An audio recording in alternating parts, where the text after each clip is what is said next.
और यूक्रेनी हमलों के बाद रूस का एक विनाशकारी प्लान सामने आया है। रूस में हाई अलर्ट पर न्यूक्लियर फोर्स, सबसे उच्चतम स्तर पर ऑर्शनिक स्टोरेज की सुरक्षा की जा रही है। सबसे उच्चतम स्तर पर टैक्टिकल न्यूक्लियर वेपन साइलो के बारे में जानकारी सामने आई। एक्टिव मोड में न्यूक्लियर साइलो और मोबाइल यूनिट को रखा गया है, यह जानकारी सामने आ रही है।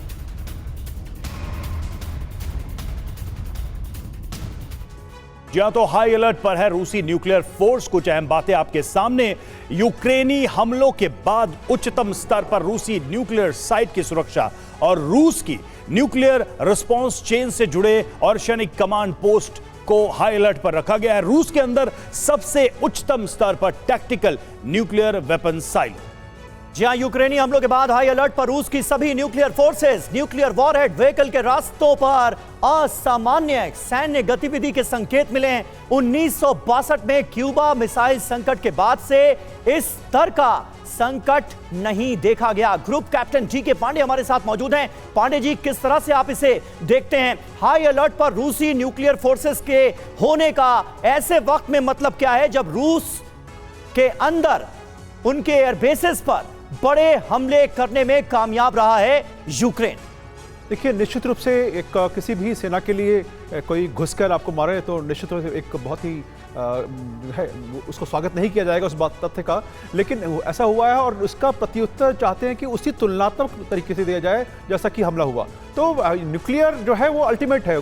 रशिया की पॉलिसी है, न्यूक्लियर पॉलिसी है कि जब तक कि उसके अस्तित्व पर खतरा न हो तब तक वो न्यूक्लियर आर्म्स को यूज़ नहीं करेगा। लेकिन अब जो कुछ प्रक्रियाएं हो रही हैं, कल से सुना जा रहा है कि कोडेड मैसेज दे दिए गए हैं, एक्टिवेशन के लिए यूनिट्स को तैयार किया गया है, जो टीम्स हैं उनको एक्टिवेट कर दिया गया है, और साइलोज में जो प्री ऑपरेशन एक्सरसाइज होती है, ड्रिल होती है, उसको करने को कहा गया है। तो ये कुल बताता है कि जो रूस की जो पोस्चरिंग है वो बड़े क्लियर है कि अगर आप जो है सीमा में नहीं करेंगे, बेसिकली ये मैसेजिंग है यूरोपियन कंट्रीज के लिए।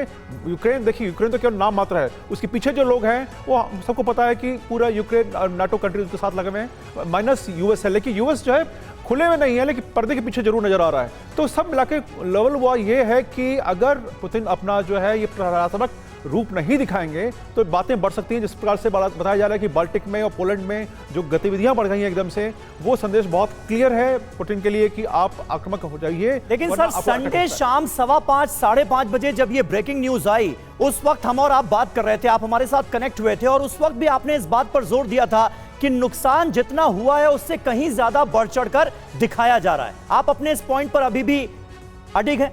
देखिए, वेस्टर्न मीडिया का शुरू से अगर हम देखें पिछले 11 आज 1196 दिन है, 1196 डे है रशिया यूक्रेन कॉन्फ्लिक्ट का।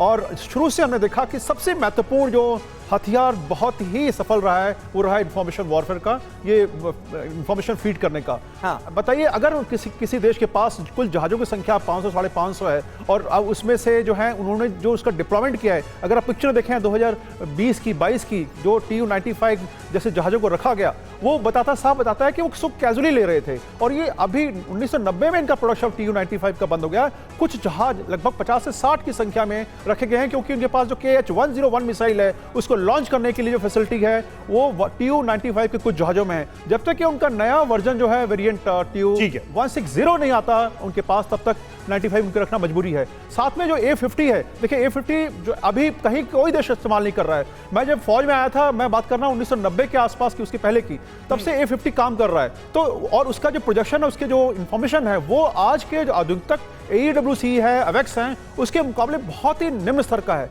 तो उसको इतना पीछे, आप एक और लास्ट पॉइंट में कहना चाहूंगा कि इतना डीप में आप क्यों रख रहे हैं ऐसी चीजों को जो कि आपके लिए बहुत महत्वपूर्ण है। साफ मैसेजिंग है कि ये हमारे लिए स्क्रैप है और इसकी आवश्यकता शायद उनको न पड़े।